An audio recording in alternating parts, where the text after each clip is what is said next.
Ndinoda kutenda Mwari wemasimba ose anditendera kuti ndishumire zuva ranhasi.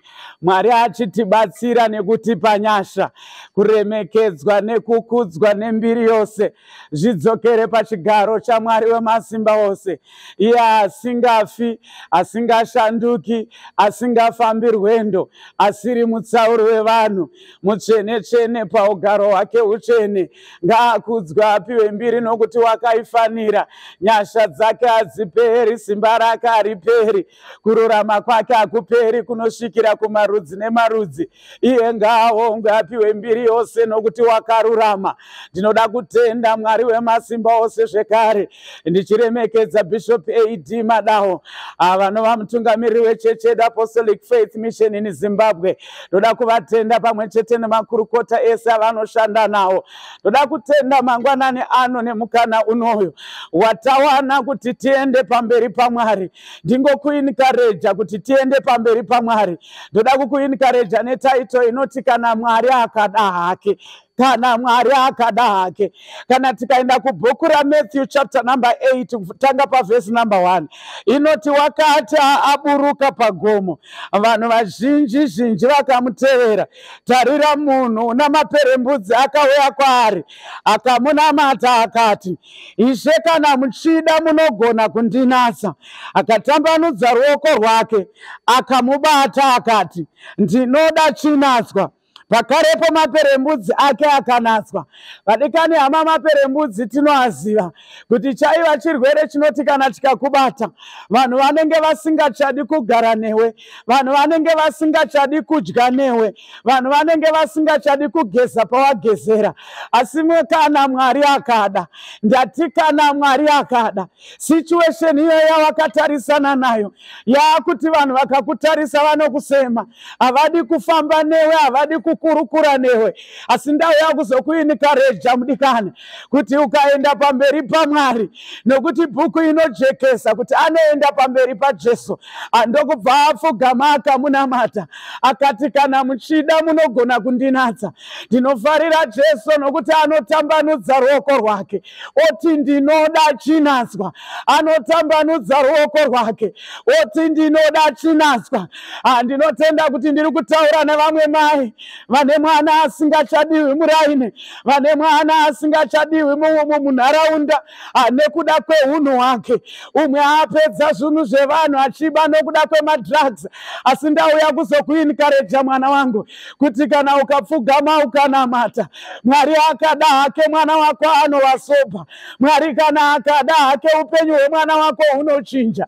Handei kuna mabasa avapostera chapter number 9 inotaura pamusoro pemurume kuti Pauro, murume anonzi Pauro achiri kunzi Saul, akatobata matsamba ekundouraya vatsvene, akatobata matsamba ekundouraya vanoparidza evhangeri. Kana Mwari akada hake, chiedza chinobva chamupenyera. Ipapo anobva ashanduka, akutanga kufamba achiparidza evhangeri. Ndiri kuti kudini kwa hama yangu, ndauya kuzokuinikareja kuti situation iyoyo isingachaiti, kuti mwana iyeyo wamuri kuti haachaiti. Kana Mwari akada hake, mwana uyu unotendeuka. Kana Mwari akada, mwana uyu unogamuchira Jesu. Chinongodiwa ndechekuti mai kana baba muende pamberi paJesu, muende pachigaro chenyasha, muti kana muchida henyu Mwari munogona kunatsa mwana wangu. Ndinofara nokuti Jesu haana kuramba, anongotambanudza ruoko rwake oti ndinoda. Bhuku inobva yati pakarepo maperembudzi ake akanatswa. Ndiri kutaura nevamwe mai vane marriage iri kuvava. Ndauya kuzokuinikaredza mwana wababa vangu kuti Mwari kana akada zvake, marriage iyoyo inovava inonaka. Pauro ari so achindouraya vatsvene, upenyu hwake hunotoshanduka kana ada zvake Jesu. Ndati kana ada zvake Jesu. Tinongodiwa kuti baba kana mai, mukomana kana musikana, nesituation iyoyo yauri kuti aite, kana ukangopfugama ukati kana muchida munogona kundigadzirisira nyaya yangu, iye Jesu anotoigadzirisa. Mwari baba, Mwari mwanakomana, Mwari mweya mutsvene vanoigadzirisa. Vadikani hama, kana Mwari akada, kunyange munyika yedu yeZimbabwe gore rino iri kwakatsva, asi kana Mwari akada zvake tinorarama. Hatikatorarama kunge mvura yakanaya, nokuti iye kana akada hake anotendera kuti Isaac akohwe mugwenga. Ndati kana Mwari akada, ndati kana Mwari akada. Tikaenda kuna John chapter number 4, nokuti vamwe mai vane mwanasikana wavari kuti uyu mwana uyu dai ndisina kumubara, dai ndisina kutakura 9 manzi dzake. Asi kana Mwari akada pamwana uyoyo wamuri kuti dai ndisina kutakura 9 manzi, kana Mwari akada unotena akava evangelist. Ndati kana Mwari akada anotena akava evangelist. Ndati Mwari kana akada anotena akava evangelist.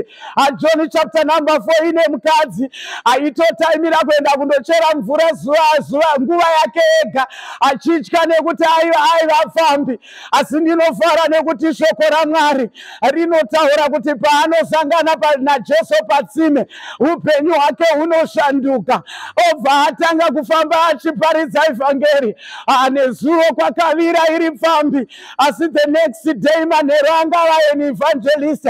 Musanzwira mwana wenyu usimbe. Rambai muchienda pachigaro chenyasha, rambai muchitaura naMwari anokuda kwemwana wenyu, muchitomukumbirira nyasha.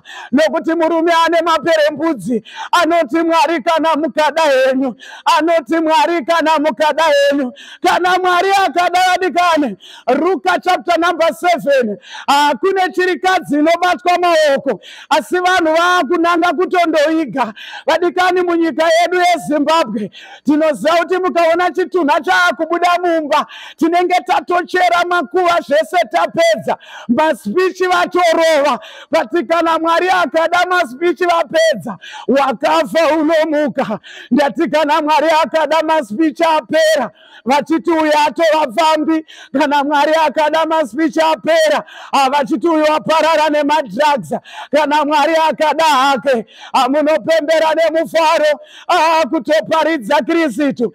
Ndiri kuti kudini kozuva ranhasi, kana Mwari akada anoshandura situation yavakatarisana nayo. Vadikani tikadzokera kubhuku yaExodus chapter number 14, kumashure kune murume anonzi Faro, kumberi vakatarisana negungwa, zvokuti kuna Faro ari kuti ndapedza navo. Asi kana Mwari akada anovhura nzira pasina nzira.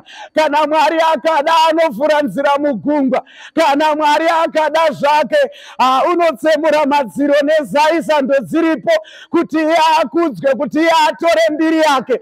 Situation yauri mairi ndinogara ndichitaura nevanhu, ndichivaudza kuti hakuna chinhu chinonzi munana pasina problem. Problem ndio inototanga kuuya. Kana problem yauya Mwari woita munana, anotorega rufu ruchitanga otaimira vakubuda. Kana Mwari akada hake. Tikaenda kubhuku yaJohn chapter number 11, tinoona nyaya iripo yemurume anonzi Lazarus. Vanhu vatopedza vatopfutsira, 4 days late but still on time. Kana Mwari akada hake, vanhu vachiti vapedzana newe, iye anotosvika zvake. Rufu ruri kunzi tapedza, vanhu vatoita zvekubata maoko vakandopfutsira Lazaro. Asi kana Mwari akada, zvava nehonye zvinomuka. Ndati kana Mwari akada, zvava nemakore zvinomuka. Ndati kana Mwari akada, marriage yakafa 10 years back, Mwari kana akada anoimutsa. Murume une maperembudzi unoti kana muchida munogona kundinatsa. Anoti kana muchida munogona kundinatsa. Anototendera vana vaIsraeri kuyambuka nepaJorodhani rwakazara. Kana azvida hake Mwari kuti atore mbiri yake, atore kukudzwa kwake, atore kunamatwa kwake. Ndati kana ada zvake Mwari, ndati kana ada zvake Mwari, ivavo vamunoti havachatendeuki, vamunoti vapera basa, iye Mwari anogona kuvatora. Saka usanetera kunamatira mwana wako, usaneta kunamatira marriage yako, usaneta kunamatira nyika yekwedu, usaneta kunamatira upenyu hwako. Nekuti kana Mwari akada, ndati kana Mwari akada, anoisa nzira pasina nzira. Ndati kana Mwari akada, anozarura pasingazaruriki. Ndati kana Mwari akada, usatombotarisa mwana wako womutaurira kuti irombere kupedzisira, nokuti Isaiah chapter number 45 ine murume aripo anonzi Silas, anonzi naMwari, I will go before you. Ndichienzanisa pasina kuenzana. Mwari anoti I will go before you.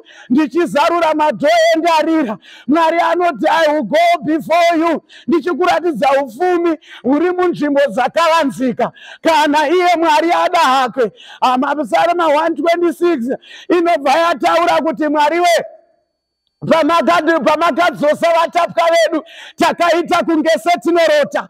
Munhu kana akunzi ari kuita seanorota, anenge ari alive zvake, otomboenda kundozviisa ruoko rwake pasitofu, onzwa kuti ndiri kutsva, oti ndakamuka, ondozvidira mvura yemufiriji, ozvinzwa kuti ndakamuka, asi pane zviri kuitika zvaari kufunga kuti ndiri kurota. Mai muchaita semuri kurota kana Mwari akada. Murume wenyu adzoka kumba, muchaita semuri kurota baba. Mwana wenyu adzoka kumba, muchaita semuri kurota amai. Matotakura ndumbu. Kana Mwari akada zvake, munoita semunorota. Ndati kana Mwari akada hake, mwana wamaiti idofo rekupedzisira, munoshamisika muchiona apasa. Kana Mwari akada hake, mangwanani anotoda kukuinkareta mwana wababa vangu kuti enda pachigaro chenyasha, nekuti iye kana Mwari akada zvake, ndati iye kana Mwari akada hake, anotsemura madziro nezaisa ndodziripo, achida kuratidza kushamisa kwake, achida kuratidza simba rake, achida kuratidza ukuru hwake. Anotomborega mukadzi muSamaria ari pfambi, achida kuratidza ukuru hwake, achida kuratidza simba rake. Mwari wekudenga akuitirei zvakanaka kunzvimbo dzamuri idzodzo. Ingozvinzwa uchimuka makuseni kuti muri kundiseka yenyu nhasi, asi kana Mwari akada, ndinomuka ndava umwe munhu. Ita kuti nhasi ndiri kunzwa gumbo zvangu, asi kana Mwari akada ndinomuka ndichifamba.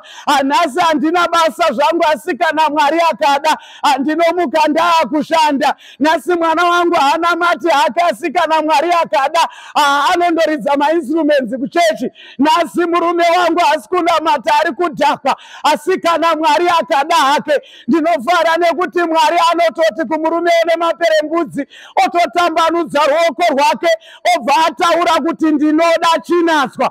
Anobva atambanudza ruoko rwake oti ndinoda chinatswa. Vadikani tese patinoenda pachigaro chenyasha, ziso rake rakatitarira. Usanetera nyaya dzako, usanetera mwana wako, usanetera marriage yako, usanetera hama dzako, nokuti kana Mwari akada, ndati kana Mwari akada, munomuka makuseni, matova kwamanga musingafungi kuti munova. Zvinoitika, Mwari vachikudzwa. God bless you all. Kana Mwari akada hake, kana Mwari akada hake. Be blessed.